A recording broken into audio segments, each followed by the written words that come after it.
लक्ष्मणा अशा 8 नाही किसी विवाह करून भगवंताने ही प्रकृती सांभाळली। 16,108 राण्यासोबत भगवंताने विवाह केला। 16,108 काय आहे? प्रत्येकाच्या देहाला नाड्या आहेत आणि नाडी हा शब्द स्त्रीलिंगी आहे, म्हणजे तो आपला मालक आहे। लक्षात घ्या। या सगळ्या मी आताच बोललो की सगळे शरीरावर जेवढे नाड्या आहे आपल्या शरीरामध्ये, हे जे हृदय चालू राहिलं पंपिंग सुरू रक्ताचं, म्हणून मी जिवंत आहे, तुमच्याशी बोलत आहे, म्हणजे याचा मालक तो आहे आणि आम्ही त्याची पत्नी आहोत। पुढे अर्जुनाचा रथ तोपर्यंत पेटला नाही जोपर्यंत रथावर कृष्ण होते। जेव्हा रथावरून भगवंतानी उडी मारली त्या दिवशी रथ पेटला। महाभारताचं युद्ध वाचून घ्याल। अर्जुनाने प्रश्न केला, प्रभू रोज युद्ध सुरू असताना रथ पेटला नाही आणि आज कसा काय पेटला? भगवंताने उत्तर दिलं, जोपर्यंत रथावर मी होतो तोपर्यंत रथ कायम होता। जेव्हा मी उडी मारली तेव्हा रथ पेटला। याचा अर्थ असा आहे, जोपर्यंत आपल्या रथावर श्रीकृष्ण आहे तोपर्यंत आपण घरात आहोत। याच्याहून त्यांनी उडी मारली की आपलं मुक्काम कुठे आहे? स्मशानात। का? रथ पेटला, समजून घ्या। स्मशानात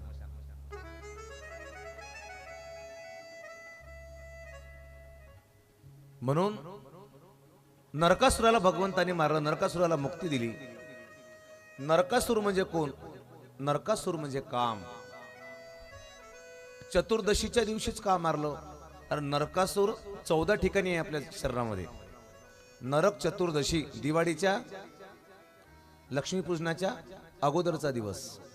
मग नरक चतुर्दशी म्हणजे काय? 5 ज्ञानेंद्रिये, 5 कर्म इंद्रिये, किती झाले? 10। मन, बुद्धी, चित्त आणि अहंकार किती झाले? 10 × 14। या 14ही ठिकाणी भगवंताला मान देऊन त्याचं अधिष्ठान करून नरकासुर नावाच्या राक्षसाला मारणे, म्हणजे अहंकार, काम, क्रोध, मद, मत्सर, दंभ, अहंकार हे विकार संपवणे आणि त्या ठिकाणी भगवंताचं अधिष्ठान प्राप्त करणे, असं व्रत घडलं। बघता बघता शुकाचार्य सांगू लागले, राजा आयुष्य निघून जात आहे।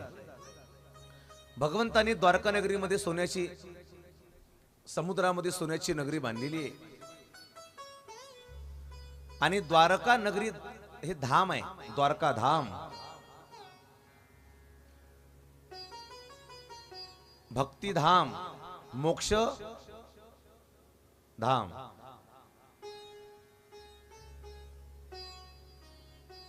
तसं द्वारकेमध्ये गेल्यानंतर तुम्हाला भगवंताचे अनेक रूप पाहायला मिळतात आणि द्वारका नगरीमध्ये 8ही राण्यासमवेत परमात्मा राहू लागले। आणि मग बालपणीचा मित्र होता सुदाम, एक राजा झाला द्वारकेचा आणि दुसरा मित्र जे एकाच गुरुच्या आश्रमात शिकले, एकाची खायची सोय नाही। पहा,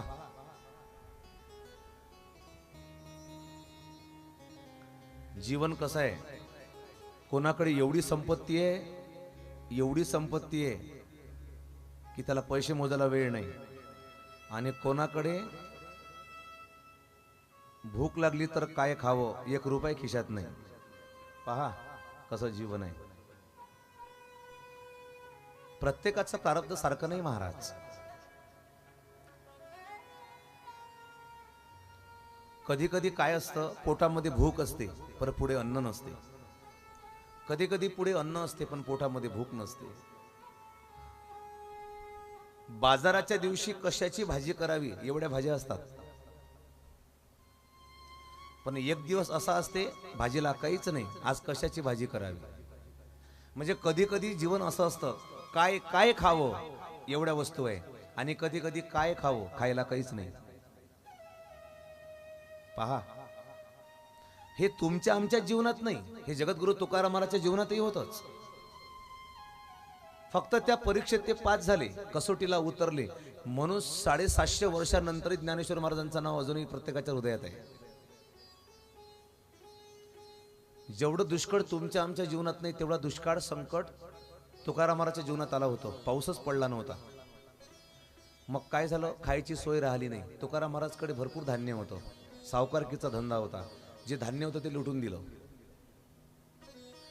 मग अशी वेळ आली, लोकांनी पैसे दिले नाही, सावकारकी डुबली. आता तुकाराम महाराजची सोय नाही खाण्याची. मग स्वतःची पत्नी मरण पावली. अन्न अन्न करता करता पण तिला अन्न मिळालं नाही. दावणीचा बैल मरण पावला. तुकाराम महाराजचा मुलगा मरण पावला. एवढं दुःख. आणि पुढे सांगू, गावात तर लोकांनी काढून दिलं देऊच्या बाहेर. कोपला पाटील गावचे हे लोक, आता मज भीक कोण घाली. एवढा कठीण प्रसंग आहे. कसं जीवन असेल, सगळं संकट. एखाद्याने आपल्यासारख्या माणसाने आत्महत्या केली असती. एवढं कठीण प्रसंग असतात. कोणाचा आधार राहिला नाही. मग गावाच्या बाहेर काढून द्यावं. आणि मग तुकाराम महाराज पांडुरंगाकडे गेले आणि काय म्हणाले? ऑब्जेक्शन नाही घेतलं की तू देव आहे, तुला दिसायला पाहिजे आणि माझ्या जीवनात एवढं दुःख आहे. अजिबात नाही. ते देवा पुढे गेले आणि देवाला हात जोडले आणि म्हणाले, बरं झालं देवा निघाले दिवाळे. काय म्हणाले? बरे झाले देवा निघाले दिवाळे, बरे या दुष्काळे पीडा गेली. बापरे, सत्य आहे. किती कठीण परीक्षा असेल हो. ते म्हणते, हे माझं सगळं लुटल्या गेलं, माझी पत्नी मरण पावली, कुटुंब उद्ध्वस्त झालं. बरं झालं. का बरं झालं? आता मी तुझ्या भक्तीसाठी मोकळा झालो. किती मोठं मनाची तयारी असेल.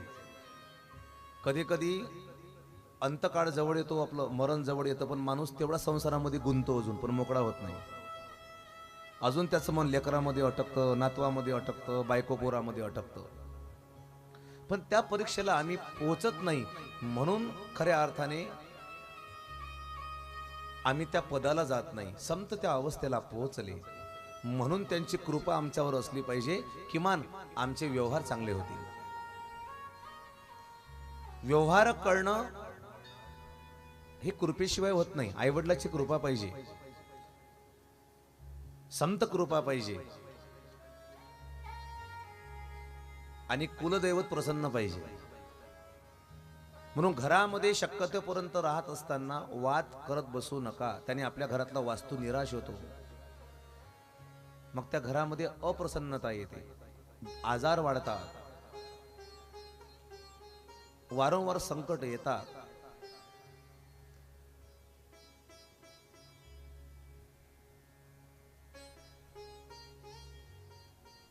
धावत्या युगानुसार खानपान बदललं, विचार बदलले, राहणीमान बदललं.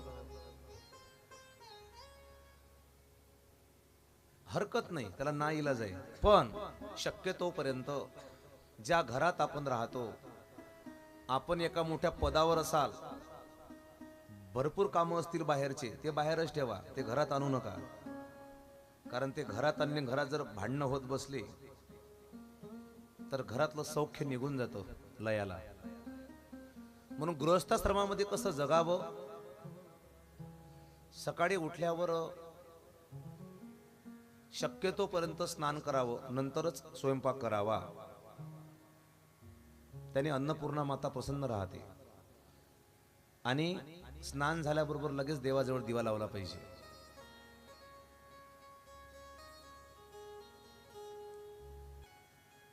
भोजन करताना किंवा स्वयंपाक करताना कोणाविषयी वाईट चिंतू नये किंवा आपल्या मालकाला घालून पाडून बोलू नये. कारण काही गोष्टी न कळत प्रवेश करत असतात त्या अन्नाच्या माध्यमातून. तुम्ही जे पेरलं ते उगवतं. मी वारंवार सांगतोय, धन्य गृहस्थाश्रम. तुम्हाला घर जर पाहायचं असेल तर सुदामदेवाचं पहा. खायची सोय नव्हती, पण सुदामदेवाची पत्नी एवढी आदर्श होती. पतीच्या दुःखात तिने साथ दिली, सुखात तर कोणी साथ दिली.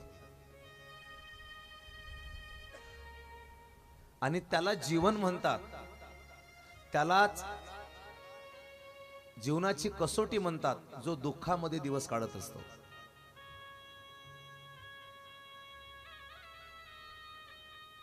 शेवटी ज्याच्या नशिबात आहे ते त्याला भोगावंच लागतं. राजा असू दे, नाही तर महाराजा असू दे, नाही तर पंतप्रधान असू दे. आलिया भोगासी असावे सादर, देवावरी भार घालोनिया. चुकत नाही. भोग तो न घडे संचिता वाचुनी करावे ते मनी समाधान. सुदामदेव मनात बोलू लागले, माझ्याकडे दारिद्र्य आहे,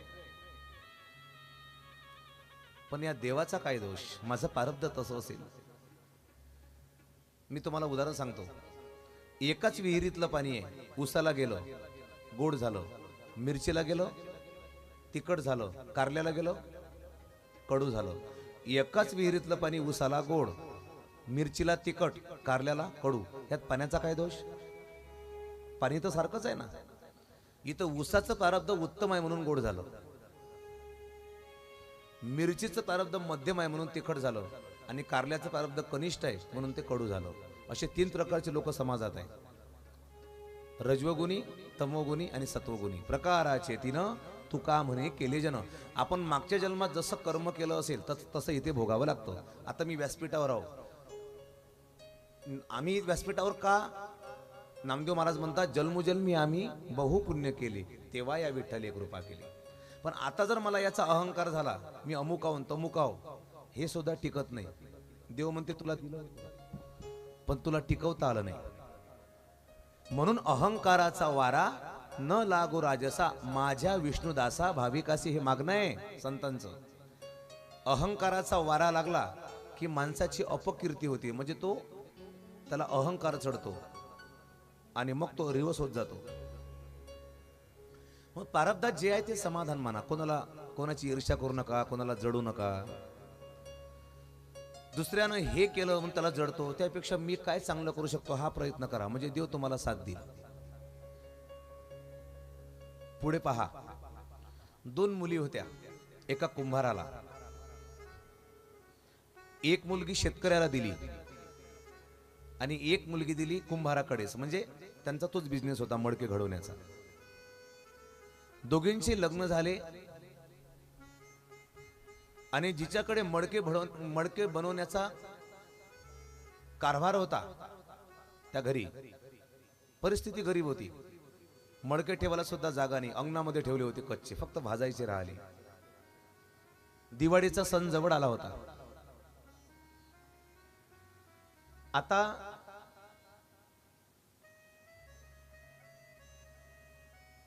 वडिलांची एंट्री झाली, आगमन झालं आणि मुलीने स्वागत केलं. बाबा या, स्वागत आहे. लगेच पाय धुवायला पाणी वगैरे, छान टॉवेल वगैरे, लगेच आतमध्ये वडील आले, प्यायला पाणी दिलं. आणि मुलीने विचारलं, वडिलांनी विचारलं मुलीला, काय ग सगळं ठीक आहे ना? घरचं वातावरण, घरचे लोक सगळे.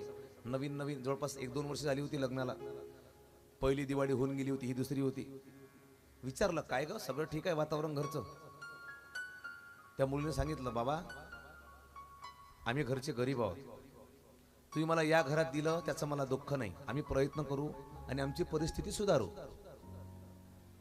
घरचे सगळे चांगले आहेत, सगळे कष्ट करणारे आहेत, आपापल्या कामाचे काम ठेवणारे आहेत. पण फक्त एक थोडी समस्या आहे म्हणे बाबा. म्हणे काय? आता म्हणे हे सगळे मडके कच्चे आहेत आणि भाजायचे आहेत, आणि ते आता दिवाळीचा सण आहे, आमचा धंदा आहे म्हणे हा, याच्या भरोश्यावर आमचं जीवन आहे. फक्त देवाला एकच प्रार्थना आहे, काय?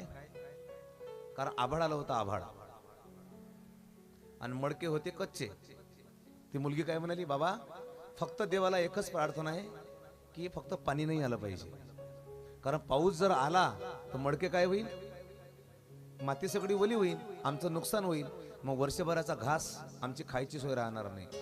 फक्त देवाला विनंती करा बाबा की फक्त पाऊस येऊ नये. एकदा पाऊस जर आला नाही, कारण आभाळ आलेलं होतं आणि चिंता पडली होती कसं होईल आता, कारण मडके ठेवायला जागा नव्हती, मडके भाजायचे होते. एकदा मडके भाजणं झाले बाबा की सगळं ठीकच ठीक आहे, मग काही दुःख नाही, आम्ही सुखात आहोत. वडिलांनी समस्या जाणून घेतली लहान मुलीची. म्हणे ठीक आहे, काळजी करू नको, सगळं बरोबर होईल. तिथून वडील मोठ्या मुलीच्या घरी गेले. मुलीने स्वागत केलं. वडिलांनी चहा वगैरे घेतला आणि विचारलं, काय ग सगळं ठीक आहे? आनंद आहे? हो म्हणे बाबा सगळं ठीक आहे. पण थोडीशी एक अडचण आहे आणि भयानक टेन्शन आहे. म्हणजे कशाचं? आता ती होती शेतकरी आणि त्यांनी काय केलं होतं, जेवढं बियाणं होतं सगळं उधार आणलं आणि नेमकीच पेरणी झाली होती, पण पाऊसच नव्हता आला. पेरणी आटोपली आणि पाऊसच आला नाही. ती मुलगी म्हणाली, बाबा आम्ही शेतकरी आहोत, सगळं ठीक आहे, काही कमतरता नाही, फक्त एक अडचण आहे. काय? पेरणी आटोपली आणि पावसाचा पत्ताच नाही.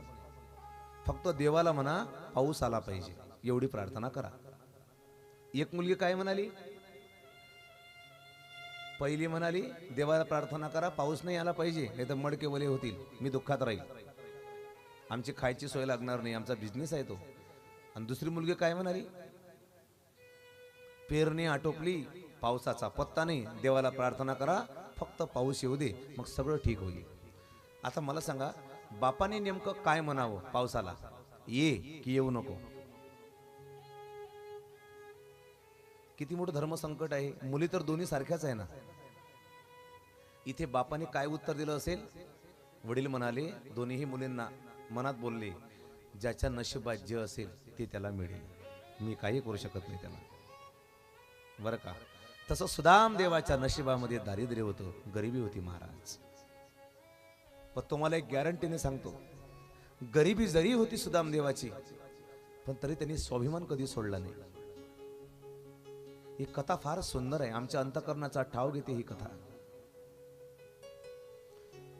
सुदामा तुम्हाला सहज म्हणता येतं, सुदाम काही लागत नाही म्हणायला, पण सुदामा सहज बनता येत नाही.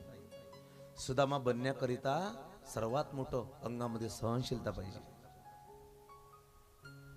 एखादा टोचून जरी बोलला तरी सहन करण्याची पात्रता पाहिजे. कारण गरीब लोकांचा पूर्वीपासून बरेच लोक, नास्तिक लोक, गरीब लोकांना तुच्छ लेखत आले. तुम्हाला आत्ताही प्रॅक्टिकल सांगतो, तुम्ही मोठ्या मोठ्या ऑफिस मध्ये जा, गरीबाला कोणी विचारत नाही. वस्तुस्थिती आहे,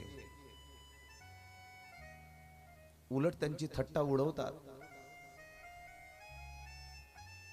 बिचाऱ्याचे लेकरं असतात, जबाबदाऱ्या असतात, मुलीचं लग्न व्हायचं असते, शेती पिकत नाही, पत्नींचं आजारपण आहे, इकडनं तिकडनं काही पिकलंही थोडंफार तर त्या मालाला भाव मिळत नाही. पहा ना जीवन कसं आहे. दारिद्र्याचं वरदान आहे. आई या इकडे, समोर समोर या ना, असा जागा आहे पुढे या, पुढे जागा आहे.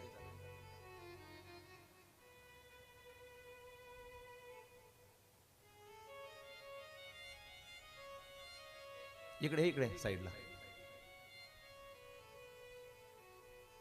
संत कृपा हे काय असते? मानवी जीवनातील काही घटक असे आहेत की जे तुम्हाला सातत्याने ग्रासत असतात. सुदामदेव म्हटलं की प्रत्येकाच्या डोळ्यापुढे दुःख, दैन्य, दारिद्र्य येते महाराज.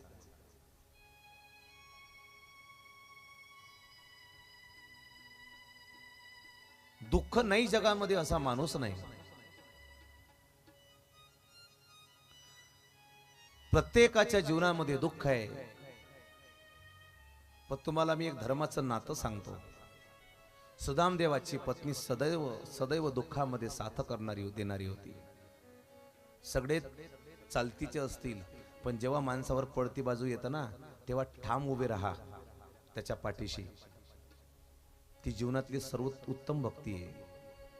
सुदामदेवाला कोणाचा आधार नाही हो. 2 मुलं होती, त्यांच्या अंगावर धड घालायला कपडे नाही, पोटामध्ये अन्नाचा कण नाही.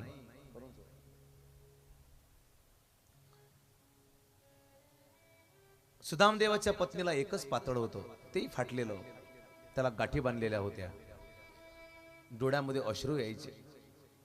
पण ती समजदार आहे. ती काय म्हणाली? जर माझे पती जर दुःखामध्ये असेल तर त्यांच्या दुःखामध्ये मी साथ देणे हे माझं कर्तव्य आहे. मी तुम्हाला एक सांगतो, ज्यावेळेला विठ्ठलपंत कुलकर्णी देहांत प्रायचित्त घेण्यासाठी गेले, का? कारण पैठणकरांनी सांगितलं होतं, जर तुमच्या चारही मुलांना समाजामध्ये मान पाहिजे असेल, निवृत्ती, ज्ञानदेव, सोपानला, मुक्ताबाईला, तर तुम्हाला जिवंत राहता येणार नाही. तुम्हाला एकच शिक्षा आहे, ते म्हणजे देहांत प्रायचित्त. जगता येणार नाही तुम्हाला. आणि जेव्हा हे ऐकलं विठ्ठलपंतांनी, पायाखालची जमीन सरकून गेली. महाराज, रात्री 10 वाजले होते. ज्यावेळेला विठ्ठलपंत घरी पोहोचले, रुक्मिणी माता वाट पाहत होती. काय न्याय दिला असेल आज माझ्या पतीला? 10:30 वाजले, रात्रीचे 11 वाजले. विठ्ठलपंत घरी पोहोचले. दरवाजा खटखटला. रुक्मिणी मातेने दरवाजा उघडला. बघते तर काय, निस्तेज चेहरा, डोळ्यामध्ये अश्रू आहे, मान खाली झुकलेली. रुक्मिणी मातेने विचारलं, काय हो, सांगा ना, काय न्याय मिळाला? काय न्याय दिला पैठणकरांनी? सांगा ना स्वामी. तेव्हा विठ्ठलपंत म्हणाले, रुक्मिणी, जर आपल्या मुलांना समाजामध्ये घ्यावं, मान मिळावा असं वाटत असेल ना, तर त्यांनी आपल्याला एकच सजा दिली. काय? देहांत प्रायचित्त. आपल्याला जिवंत राहता येणार नाही असे बोलले. देहांत प्रायचित्त शब्द ऐकला, रुक्मिणी मातेला गरगरल्यासारखं झालं. काय सूचना. तिच्या डोळ्यामध्ये खाडकन पाणी आलं. का? कारण मुलं लहान लहान होती.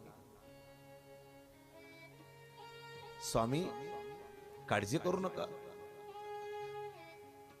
ज्या दुःखात तुम्हाला न्याय मिळाला, त्या दुःखामध्ये माझाही वाटा आहे. मी सुद्धा तुमची अर्धांगिनी आहे. मी तरी जगून काय करावं? का? कारण दोषी मी सुद्धा आहे.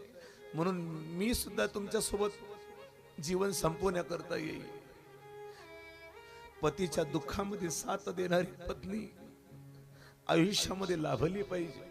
ह्याला संसाराचं अतूट बंधन म्हणतात. ज्यावेळेला रुक्मिणी मातेला कळून चुकलं, उद्या आम्ही जिवंत राहणार नाही, त्यावेळेला मनामध्ये प्रश्न आला, माझा ज्ञाना, माझी मुक्ताबाई, माझे निवृत्तीनाथ, माझे चारही मुलं कुठे जातील? कोण खाऊ घालेल यांना? जिला अजून स्वयंपाक करता येत नाही. आणि अशा परिस्थितीमध्ये लोकांनी गावाच्या बाहेर काढून दिलेलं. सिद्ध बेटाकडे राहत असताना झोपडीमध्ये ही मंडळी राहत होती.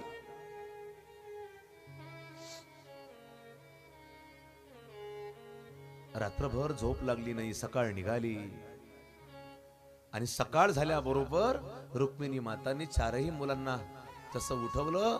निवृत्ती, ज्ञानदेव, सोपान, मुक्ताबाई जागे झाली. निवृत्तीनाथ फक्त 12 वर्षाचे, ज्ञानोबा 10 वर्षाचे, सोपान काका 7 वर्षाचे आणि छोटीशी चिमुकली मुक्ता फक्त 5 वर्षाची. आई वडिलाचं छत्र कसं महत्वाचं असतं ऐका जीवनात. आणि मग काय म्हणाले रुक्मिणी माता? बाळांनो, आज कुठेच जाऊ नका खेळायला. आज मी तुम्हाला स्वतः माझ्या हाताने घास भरवते. काय माहिती आता ह्यानंतर आम्हाला आई कधी दिसणार नाही. त्या मुलांना काय माहिती. ऐका, रुक्मिणी मातेने स्वयंपाक केला. तिच्या डोळ्यामध्ये अश्रू आहे. ती स्वयंपाक करता करता देवाला विनंती करते, प्रार्थना करते, देवा, माझे मुलं यानंतर त्यांना कोणाचा आधार राहणार नाही. आता तुझ्याशिवाय कोण त्यांना सांभाळेल? कोणाला आई म्हणतील, कोणाला बाबा म्हणेल.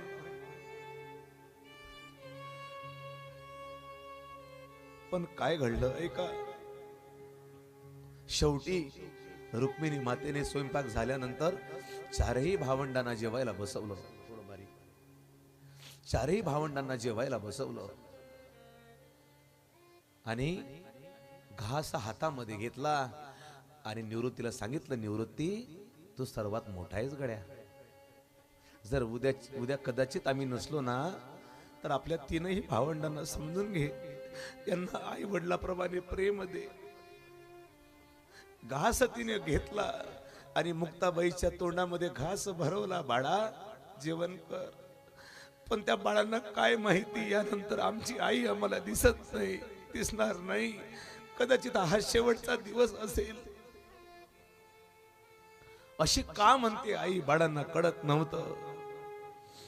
कारण आज रात्री 10-12 वाजता, रात्री 12 वाजता देहांत प्रायचित्त घेण्याकरता जावं हे दोघांचं ठरलेलं होतं.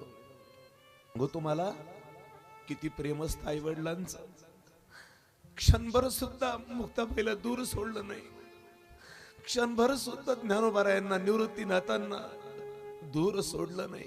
सांगितलं, बाळांनो आज कुठे जाऊ नका, कुठे जाऊ नका, आज तुम्हाला खूप तुमच्याशी बोलायचं आहे. कारण आज संध्याकाळी रात्री उद्यापासून आई वडील जिवंत राहणार नव्हते. मुलांची जेवण झाली, मुक्ताबाईला जवळ घेतलं. छोट्याशा रुक्मिणी मातेने खूप लाड केला तिचा. मुक्ता खूप मोठी हो आणि आपल्या भावाला आयुष्यभर कधी विसरू नको. बहीण असावी मुक्तासारखी. छोटीशी मुक्ताबाई सुद्धा आपल्या ज्ञानोबारायांना, जेव्हा ज्ञानोबाया रडतात झोपडीमध्ये, तेव्हा 5 वर्षाची मुक्ताबाई ज्ञानोबारायांना उपदेश करते, दादा रडू नका. कारण जेव्हा कोणाचा आधार उरत नसतो अशा वेळेला जीवन जगणं असह्य होतं.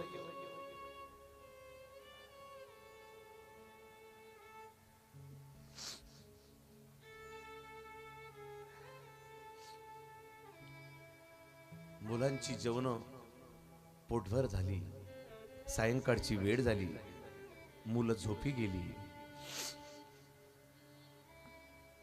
रात्री 9:30 वाजले. देवाजवळ दिवा लावला होता आणि विठ्ठलपंत कुलकर्णी आणि रुक्मिणी माता देवाला प्रार्थना करत होती. देवा, अनंत ब्रह्मांड नायका, आम्ही कितीही दडलो पडलो तरी तुझे लक्ष उडत्या घारी परी. अरे, घार जशी आकाशामध्ये उडत असते, तिचं चित्त मात्र पिल्यापाशी असतं. पण रुक्मिणी माता म्हणाली, देवा आता ही घार तर नेहमीसाठी उडून जाणार. कोण सांभाळेल आमच्या मुलांना, तुझ्याशिवाय कोण असेल. मुलं झोपलेली होती. विठ्ठल पंतांनी एक चिठ्ठी लिहिली. त्या चिठ्ठीमध्ये लिहिलं, मुलांनो, पैठणकरांनी दिलेल्या न्यायाप्रमाणे आम्ही दोघेही देहांत प्रायचित्त घेत आहोत.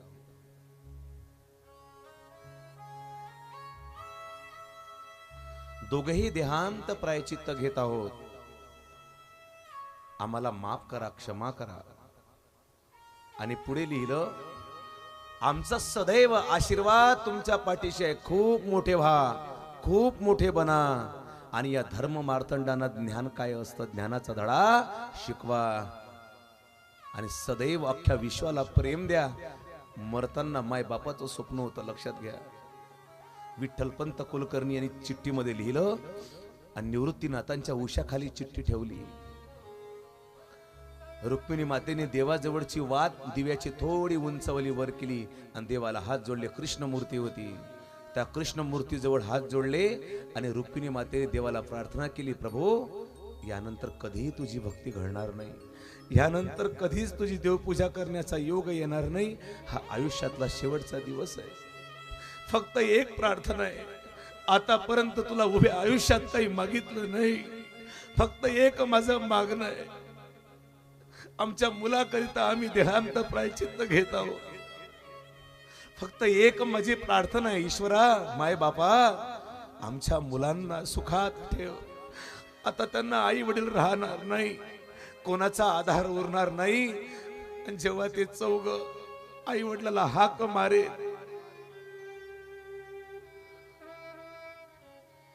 अशा वेळेला कोणतरी त्यांच्या पुढे कुणातरी रूपात पाठव देवा. त्यांचं दुःख आम्ही सहन करू शकत नाही, पण शेवटी आपल्या पतीला साथ दिली पाहिजे, रुक्मिणी मातेला वाटलं. आणि रात्रीचे 12 वाजले, मुलं झोपली होती. विठ्ठलपंत म्हणाले, रुक्मिणी आपण निघालो पाहिजे, आता जायची वेळ झाली. काही केल्या तिला सुचेना. ऐका, विठ्ठलपंत पुढे निघाले, पण आईची माया फार वेगळी असते हो. विठ्ठलपंत पुढे गेले आणि सांगितलं, रुक्मिणी चल. पण तिने मुक्तेकडे पाहिलं. 5 वर्षाची शेवटचं पाहणं होतं. निवृत्तीनाथांकडे, ज्ञानोबाकडे, सोपानकडे पाहिलं. पण विठ्ठलपंत म्हणाले, मला माहिती आहे तुला लेकराची माया येऊ देणार नाही, तू थांब, मी जातो. असं म्हटल्याबरोबर धाडकन तिने लेकराची माया बाजूला फेकली आणि दरवाजाच्या उमरट्यापर्यंत गेली आणि हात जोडले. स्वामी, फक्त एकदा शेवटचा चेहरा बघू द्या मुक्ताचा.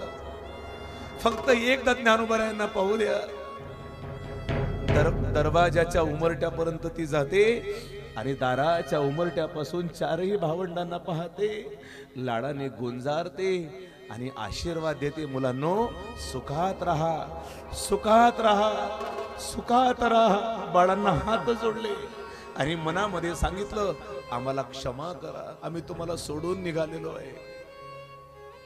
आणि बघता बघता बघता एका क्षणामध्ये तिने लेकराची माया बाजूला केली आणि विठ्ठलपंत कुलकर्णी, रुक्मिणी माता इंद्रायणीच्या तीरावर आली. रात्रीचे 2:30 वाजले होते. इंद्रायणीच्या तीराचं पाणी वाहत होतं. इंद्रायणीला हात जोडले, माते, आमच्या मुलांना समाजामध्ये मान मिळावा, पैठणकरांनी आम्हाला न्याय दिला, तुम्ही देहांत प्रायचित्त घ्या.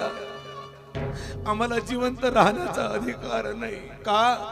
कारण मी पहिल्यांदा संन्यास घेतला आणि गुरु आज्ञेने पुन्हा संसारामध्ये परत आलो. 4 पुत्र झाली, पण समाजाला ते मान्य नव्हते.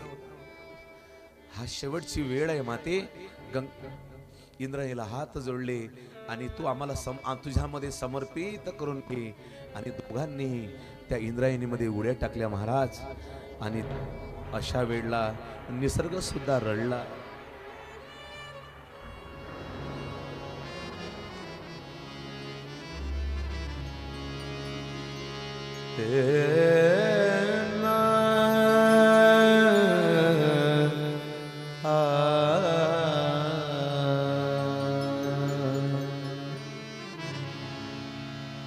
हेची भावी माझी आस,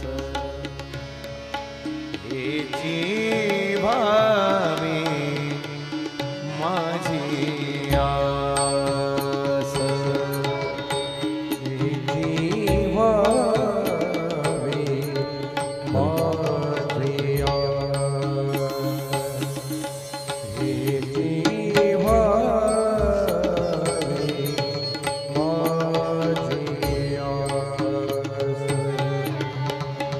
जन्मो जन्मी तुझा दास, जन्मो जन्मी तुझा दास, पंढरीचा वारकरी वारकरी, पंढरीचा वारकरी वारकरी.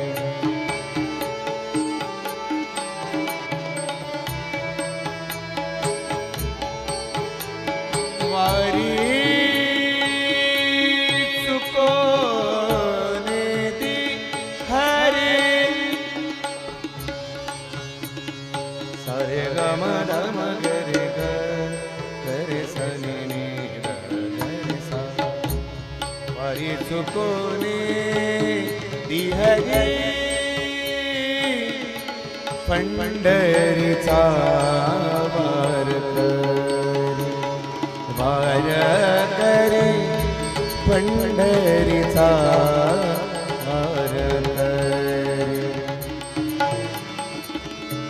पंढरीचा वारकरी वारकरी, पंढरीचा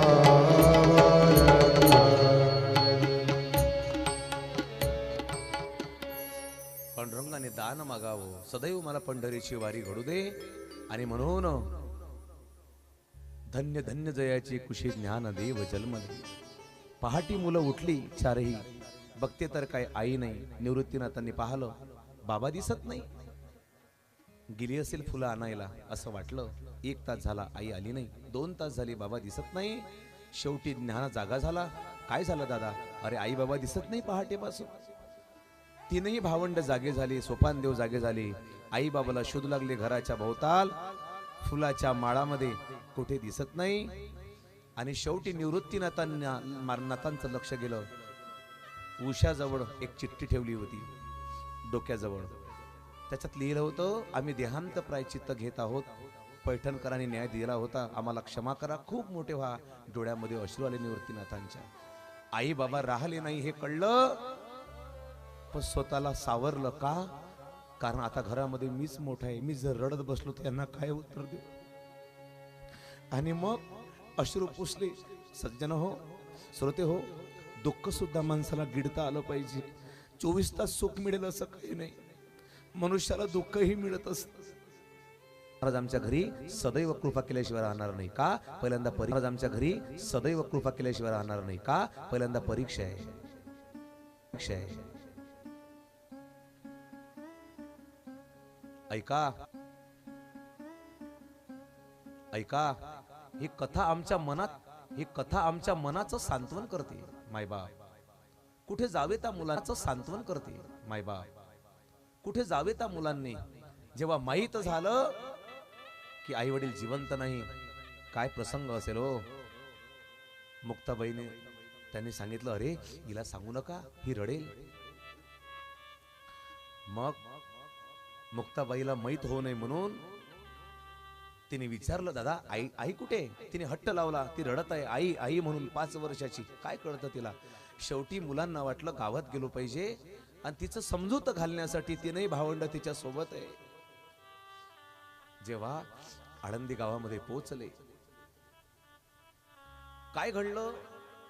सकाळ सकाळची वेळ होती. 4 चौघे दिसले. एक घोड्यावरून चालला होता बसून, विसोबा नावाचा गृहस्थ. ते काय म्हणतात, काय रे संन्याशाच्या कार्ट्यांनो, सकाळी सकाळी कसे काय निघाली इकडे? कशाला तोंड दाखवलं? निघा, तुम्हाला गावामध्ये येण्याचा अधिकार नाही, सांगितलं ना. ज्ञानोबा यांनी हात जोडले. काका, आम्हाला माहिती आहे हो, या गावात येण्याचा अधिकार नाही, पण सांगू तुम्हाला, आमचे आई वडील जिवंत राहिले नाही. त्यांनी देहांत प्रायश्चित्त घेतलं, पण हिला माहित नाही. ही हट्ट करत आहे, आई दाखवा, आई दाखवा. हिची समजूत घालण्यासाठी काका या गावात आम्ही फिरत आहोत. फक्त एकदा फिरू द्या काका, आयुष्यात तुम्हाला कधी दिसणार नाही. पण त्या नास्तिक माणसाने ज्ञानोबा यांच्या डोक्यामध्ये लात हाणली. बसलेला म्हणले, निघा, तुम्हाला गावामध्ये येण्याचा अधिकार नाही. ज्ञानोबा जाऊन पडले बाजूला. वेदना होत होत्या तरी पुन्हा पुन्हा मुलं हात जोडायचे. काका, आम्हाला मारू नका हो, आमच्या आईला एकदा भेटू द्या, आमच्या बाबांना एकदा भेटू द्या. पण तरीही कोणी समजून घ्यायला तयार नाही. शेवटी सज्जनो, 4ही भावंडांनी एकमेकाचे हात पकडले, गावाच्या बाहेर निघाले. रडत आहे चौघेही. आई आई म्हणून हाक मारू लागले. बाबा, आई दिसत नाही. जेव्हा मुक्ताबाईला माहित झालं आई सोडून गेली, आकांत करू लागली मुक्ता. पण तिन्ही भावंडांनी तिला समजावलं, गोंजारलं. तिला भूक लागलेली होती. कोण स्वयंपाक करेल, कोण तिला खाऊ घालेल? प्रश्न कठीण आहे. इथं आपल्या दुःखाची तुलना करा, आपलं दुःख एवढं नाही. चौघे जंगलात निघून गेले महाराज. शेवटी दिवस मावळला, अंधार झाला, पोटामध्ये अन्न नाही. आणि एवढ्यामध्ये वाघाने डरकाळी फोडली. वाघाचा आवाज आला. चौघे घाबरले, चौघाचे हात सुटले. निवृत्ती या बाजूला, ज्ञाना त्या बाजूला, सोपान या बाजूला, मुक्ता या बाजूला. कोणी कोणाला दिसेना. शेवटी एक गुफा होती फार मोठी, आणि निवृत्तीनाथ त्या गुफेमध्ये आतमध्ये पोहोचले. आणि त्या गुफेतून आवाज आला, बाळा, अभयम अभयम, ये, घाबरू नकोस. ती गुफा कोणाची होती? ती गहनीनाथांची होती. गहनीनाथ तिथे समाधी अवस्थेमध्ये ध्यान करत होते, पण अंतर्ज्ञानाने ओळखलं निवृत्ती आलेला आहे. बाळा ये अभयम भिवू नकोस. निवृत्तीनाथ गहनीनाथांच्या पुढे गेले, हात जोडले आणि खाली चरणाजवळ बसले आणि सगळा घडलेला प्रसंग सांगितला. आता माझे भावंड कुठे असेल? सांगितलं गहनीनाथांनी, कृपा काळजी करू नकोस, तुझे भावंड तुला भेटेल. गुरु कृपा झाली. चारही भावंडाच्या भेटी तदनंतर झाल्या आणि गहनीनाथांचा क्षत्र आधार लाभला या भावंडाच्या जीवनामध्ये. आणि तदनंतर असे प्रयोग झाले, अशी ईश्वराची कृपा झाली. ज्ञानोबारायांनी बघता बघता बघता बघता आळंदी ते पैठण या तीर्थक्षेत्रापर्यंत जात असताना 27 पायऱ्या, 27 अभंग लिहिले. ते 27 अभंग म्हणजे 27 पायऱ्या आहे देवाकडे जाण्याच्या. ते 27 अभंग म्हणजे हरिपाठ आहे. एक टाळी पुन्हा वाजवा. स्वयंपाक करताना रोज एक अभंग म्हणत जा, म्हणजे हरिपाठाचा, म्हणजे एका महिन्यात तुमचा हरिपाठ पाठ होते बरं का. फार दिवस लागत नाही. आणि ते करत असताना केला स्वयंपाक वेगळा आनंद देतो. ती मजा वेगळी आहे. भक्ती की मस्ती कैशी येतो संतो को पूजो. कामात लक्ष रामा वरी ठेव अंतरीची. ऐका. मग तदनंतर ज्ञानोबरायांनी किती चमत्कार. चमत्कार संतांना करावे लागत नाही, नाही आपोआप चमत्कार होतात. आपण सगळे महाराजांच्या दरबारात आहोत. त्यांचं जीवन कसं होतं बरं का. किती लोकांनी दुःख दिलं महाराजांना, कोणी ओळखलं नाही. कोणी म्हणायचा हा अवली आहे, कोणी म्हणायचा हा काम करत नाही, हा आळशी आहे, ह्याला काही कळत नाही. कोणी म्हणायचा हा दिगांबर आहे, याला काही जीवन कळत नाही, ह्याला कसं बसावं राहावं कळत नाही. पण तुम्हाला साधूचं लक्षण सांगतो. अंतरी शहाणा आणि वरकड पिसा हे साधूचं लक्षण आहे. जगाला साधू कळले नाही. संत की पुरी तपस्या संत के जाने के बाद है, लहर की बरखा मध्ये महाराज सांगतात. आणि मग केव्हा परीक्षा झाली ज्ञानोबरायांची? जेव्हा हे 4 भावंड गेले पुन्हा पैठण मध्ये न्याय मागायला, काका आम्हाला न्याय द्या हो, आमच्या वडिलांनी देहांत प्रायचित्त घेतलं. म्हणे नाही, कारण फक्त आम्हाला ज्ञान कळतं, तुम्हाला काही ज्ञान कळेल. ज्ञानोबरायांना कोणी मानलं नाही. पण चमत्काराशिवाय नमस्कार नसते, लक्षात घ्या. म्हणून कधी कधी ती काढायची गरज आहे. तुम्ही लोकांना सहज जर उपलब्ध झाले तर लोक तुमची किंमत कमी करतात. म्हणून कधी कधी काही लोक भेटत नाही. त्याचं कारण ते आहे, उपलब्ध होता येत नाही लवकर. लवकर उपलब्ध व्हा, तुमचं व्हॅल्युएशन कमी होतं. अब साधन बदलाना होगा. माणसाला काळ समजून जगता आलं पाहिजे.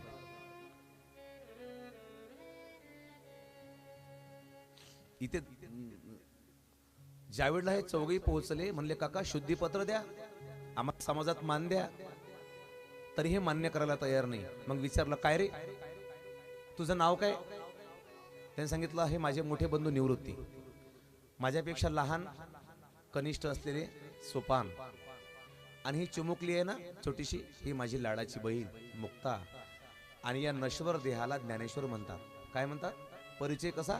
या नश्वर देहाला ज्ञानेश्वर म्हणतात. ज्ञानेश्वर, तुझं नाव ज्ञान आहे? म्हणे हो. मग आमच्याकडे सुद्धा एक रेडा आहे, त्याचे नाव ज्ञान आहे.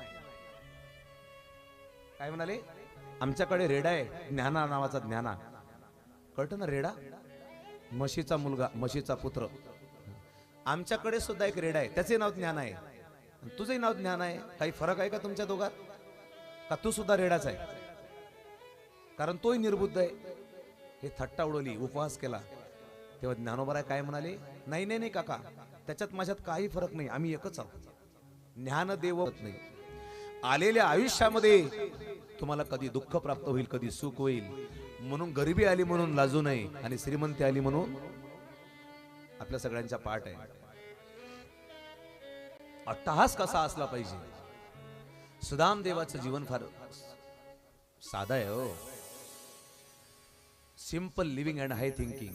माणसाने साधं राहावं, पण त्याचे विचार मात्र उंच असावे. एखादा कपड्याने खूप श्रीमंत असला, तो श्रीमंत असेलच असं नाही, पण जिथे विचार चांगले आहेत. ऐका, आपण रोज पाहतोय, हे कुटुंब आपण पाहतोय.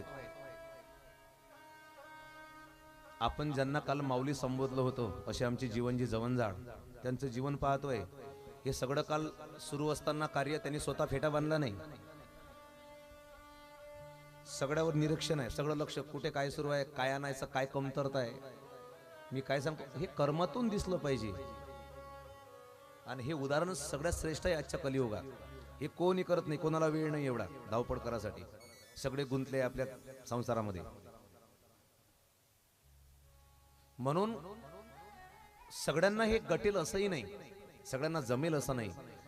पण अशांच्या सानिध्यामध्ये येऊन आपल्याला जे चांगलं जमेल ते आपण केलं पाहिजे. याला जीवन म्हणतात. सुदामदेवाने हे केलं आयुष्यामध्ये. नाव सोपं आहे सुदाम, मी आता सांगितलं. सुदामा म्हणता येतं, पण सुदामा बनता येत नाही. लहान लहान मुलं आहेत. तुम्ही आजही पहा, ग्रामगीतेमध्ये महाराज सांगतात, अजूनही कितीतरी लोक असे आहेत ज्यांची वस्ती झाडाखाली आहे, जे पाल ठोकून राहतात. तुम्ही आताही पहा ना, कधी फुटपाथवर जा, काही लोक पाल ठोकून राहतात. मग त्यांना काही अपेक्षा नसेल, त्यांना काही भावना नसेल.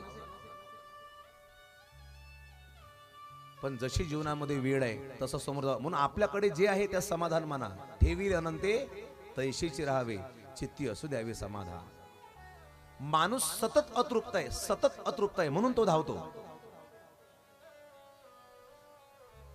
फिलॉसॉफी असं सांगते, तत्वज्ञान हे सांगतं, जग सारखं धावत आहे. का? कारण तो अतृप्त आहे.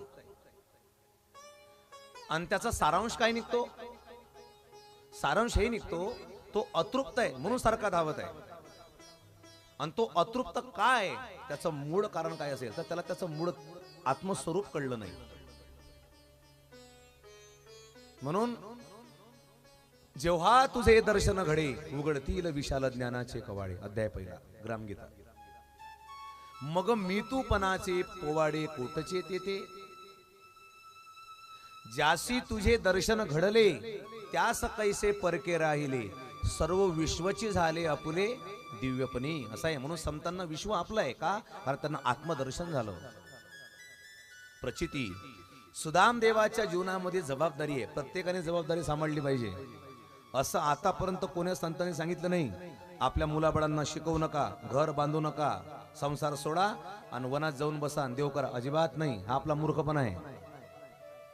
करत असू आणि जर आपल्या पतीला ड्युटीवर जायचं असेल आणि ती बाई जर देवाची पूजा करत असेल तर तिने देवदेव करू नये. तेव्हा त्याचा पहिला टिफिन तयार करून दिला पाहिजे, बरं का. मुलांना शाळेत जायचं असेल त्यांची पहिल्यांदा तयारी करून दिली पाहिजे गृहस्थाश्रमात. हा, बाकी मग नंतर खाली वेळात वेळ मिळाला सगळे गेल्यावर नंतर मग देवपूजा करावी. हे मी का सांगतो? कारण तिची पहिली जबाबदारी ते आहे. राहिलं सगळं करायचं आणि मग देवदेव करत बसली, अजिबात चालत नाही. हे देवालाही मान्य नाही. पूजा पाती दुय्यम आहे, पहिली बात संयम आहे. हा संयम म्हणजेच आदर्श जीवनाचा पाया आहे. हे सुदाम देवाला कळलं. वर्म सगळ्यांना कळत नाही महाराज, सगळ्यांना वर्म कळत नाही. जीवन जगतात सगळे, पण सगळ्यांना थोडी कळतं वर्म म्हणजे काय. एका राजाने सांगितलं एका प्रधानाला, प्रधानजी 20 रुपयाची चिल्लर आणा. यानं 20ची नोट घेतली आणि दुकानात गेला चिल्लर घ्यायला. पहिल्या दुकानदाराने 10च्या 2 नोटा दिल्या. बरोबर होत्या ना? हा म्हणला अशी चिल्लर नाही पाहिजे म्हणे, चिल्लर नाही पाहिजे म्हणे. पुढच्या दुकानात गेला, म्हणे 20 रुपयाची चिल्लर द्या. मग दुसऱ्या दुकानदाराने त्याला 5-5च्या 4 नोटा दिल्या. तेव्हा 5ची नोट चालत होती. मग बरोबर आहे ना 20 रुपयाची चिल्लर? हा म्हणतो अशी चिल्लर नाही पाहिजे म्हणे. मग तिसऱ्या दुकानात गेला, तेच नोट घेऊन 20 रुपयाची. तिसऱ्या दुकानात गेला, म्हणे 20 रुपयाची चिल्लर द्या. मग तिसऱ्या दुकानदाराने त्याला 2-2चे 10 कलदार दिले. बरोबर होते ना? 10-2 20. पण ह्याला चिल्लर कळलीच नाही, चिल्लर कशाला म्हणतात. हा तशीच नोट घेऊन गेला वापस. दुकानदारले म्हणे अशी चिल्लर नाही पाहिजे. गेला वापस राजाकडे, म्हणे राजेसाहेब दुकानात गेलो, पण म्हणे मला 3 प्रकारची त्याने ते पैसे दाखवले, पण ते मला आवडले नाही, मला ते चिल्लर वाटले नाही, म्हणून मी आणले नाही. म्हणे काय काय? म्हणे पहिल्या दुकानात गेलो, त्याने 10-10च्या 2 नोटा दिल्या म्हणे. अरे मग बरोबर होते ना, आणले का नाही? नाही म्हणे मला ते नको होते. मग दुसऱ्या दुकानात गेलो, त्याने 5-5च्या 4 दिल्या म्हणे. मग का नाही आणले? हा म्हणले मला ते आवडले नाही. तिसऱ्या दुकानदाराने 2-2चे 10 कलदार दिले. म्हणे का नाही आणले? म्हणे मला ते नको होते, मला ते चिल्लर आवडलीच नाही.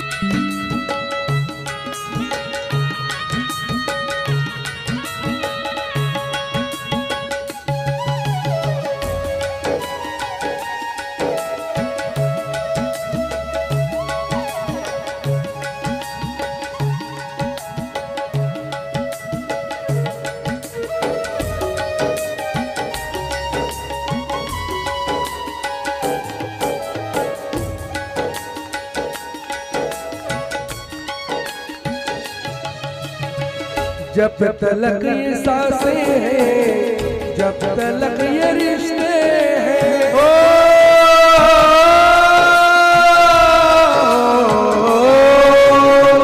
जब तलक ये सांसें हैं, जब तलक ये रिश्ते हैं, जब तलक ये सांसें हैं, जब तलक ये रिश्ते हैं, सांस रुक जाएगी, सांस रुक जाएगी, रिश्ते टूट जाएंगे। खाली हाथ आया है, खाली हाथ जाएगा हो। माझा मित्र राजा आहे, मला कोणी समजून घेत नाही. मग दुःखामध्ये जो कोणी समजून घेत नाही, मग दुःखामध्ये जो साथ देतो तो देव, साथ देतो तो देव असतो. सुखामध्ये कोणी साथ देईल? दुःखामध्ये साथ देणारा, जवळ घेणारा कोणतरी पाहिजे आम्हाला.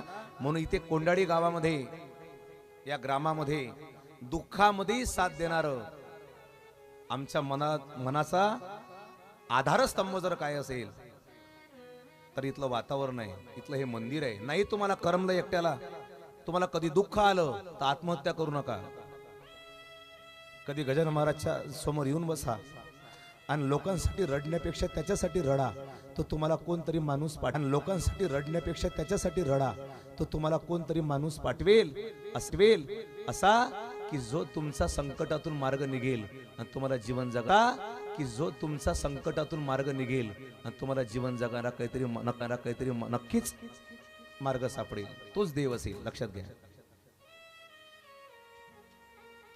कारण या ठिकाणी बसल्यावर मी बोलत नाही, मी फक्त निमित्त आहे. मला काही समजत नाही, मला याच्या खाली उतरू द्या, काही आठवत नाही, शब्दही बोलता येत नाही. मी जोपर्यंत इथे आहे तोपर्यंत मला सगळं आठवतं. का? कारण बोलून घेणारा तो आहे, हे लक्षात घ्या. म्हणून सुदामदेव आदर्श आहे आजच्या जगात. गरिबी काय असते ऐका, सुदामदेवाकडे चला. गरीबो की जिंदगी है भारी सजा, कैता है कोण उसमें आती मजा. काय म्हणतात महाराज? शून्यातून विश्व निर्माण करता आलं पाहिजे. हे जे इथलं उदाहरण आपण पाहतोय, ही संस्था, हे शून्यातून विश्व आहे. विश्वाचे शून्य करणारे भरपूर आहे. काय म्हटलं मी? मोठ्या मोठ्या नगराचे सग्र झाले, पण शून्यातून विश्व करण्यासाठी पुण्य लागते, कृपा लागते, मेहनत लागते, प्रयत्न लागते आणि मनापासून करण्याची इच्छा लागते.